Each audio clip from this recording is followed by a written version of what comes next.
remember Paul pretty much in everything I do here, because I can hear him.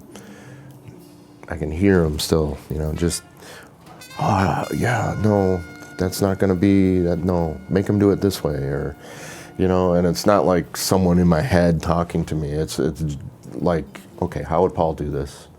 Why would Paul do it this way? But he definitely took it. It developed a big Paul Smoker flavor and influence over time since he's been here. So the level of first of all, the ability of the students to improvise, that level rose tremendously. And their curiosity and their just being willing to invest in jazz studies. I saw more and more people become interested and joining the jazz ensemble. I'd like to think, spiritually, I'd like to think he's here, still kicking me in my fanny and trying to help me kick the kids in theirs and still trying to push the program forward. And I think that's the biggest honor that I have, is just continuing this legacy of Tim Sullivan and Paul Smoker and now me, and then hopefully somebody else after me that'll, was part of Nazareth, or, at least knew Paul, or, was a student of mine. Just, it's a generational thing.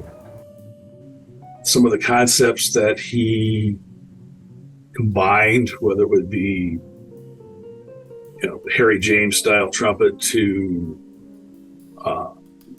Gerhard Swartz, whether it was, classical, very modern classical music, yeah. And Clifford Brown, just, combining all of those, but definitely just having his own sound.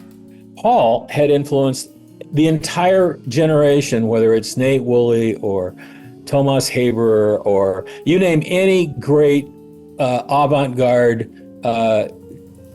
out of the jazz, improv field. Now, Jamie Branch, Stephen Haynes, just one after another, and they all have Paul in their playing. He was an innovator. He wasn't popular, but Buddy Bolden wasn't popular in his time, but he's credited as the first innovator, and for most people think he's the small group. He's the point where everything springs from in jazz. And all of a sudden it was like, oh, Paul, if you count down, Paul could be considered one of the top 10 or 15 most innovative trumpet players in the world. And I had no idea that we had gotten that close and that he had managed to do it. And then, of course, it comes back. Braxton had known immediately when he heard Paul. He did his research for months, after he heard Paul, got all of his recordings. Paul had to send him stuff. I had sent him stuff. I had given him. And then all of a sudden he takes him to Europe and he hears him and he says, Paul tells me, just grab me by the coat. He says, don't you know you're a reconstructionalist? That's an innovator. You've got to get you can't hide your secrets anymore. You got to get your music out to the world. And he said that about very few people, because there are very few restructuralists or true innovators. And Paul was. But he was a maverick, but he was not popular, but he was influential, as it turned out. People heard, musicians heard. Understanding improvised music, because to be a good improviser, you have to know the standards, you have to know the book, you have to know how to deconstruct and then reconstruct. I always talked about music and life in general, and how you related your art to the day-to-day living.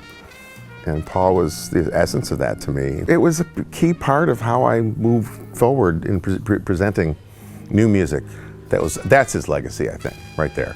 His ability to make you listen differently.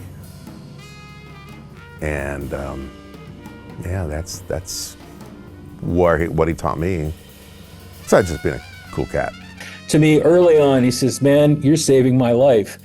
And I would say, of course, I felt the same way, and I didn't understand why he would say that to me.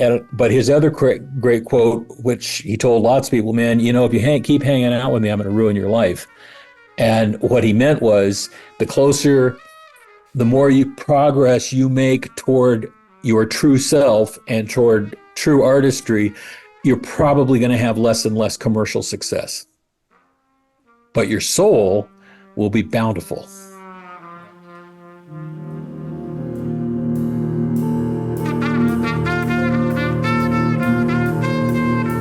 One of Paul's last words, it was tough, his last bit was, though, he said he wanted to make a difference.